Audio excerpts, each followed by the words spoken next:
The girls in my class refused to admit that looks matter to them in relationships, so I used the weird kid in class to prove my point.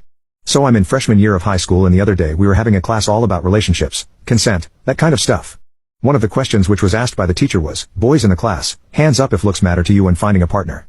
Literally every single guy put their hand up, with mine damn near going through the roof with how strongly I agreed with that statement. Catch me ever mingling with a beluga. Anyway, the teacher went on to ask the same question, but this time catered towards the girls. She said, girls, put your hand up if looks matter to you when finding a partner.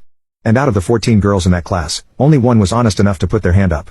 The teacher seemed pleased at this discovery and started to go into a speech about girls being less superficial, but this was when I felt a divine duty calling my name. I interrupted, saying I believe every single one of them is lying. All the girls looked at me and a conversation erupted, with me being called misogynistic from every direction. When the class calmed down, the teacher told the girls to hear me out.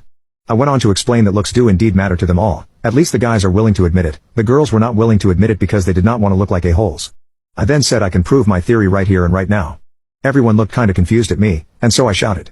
Jessica, you see Roger over there, if Roger could make you laugh like no one else and treated you like a princess, had every personality trait you dreamed of and even more, would you date him? For context, Roger was one ugly dude, he had an underbite which made his jaw stick out, he had a larger-than-life nose, an unbelievably large and square head, acne riddling him from top to bottom, and overall just had the facial structure of a deformed alpaca.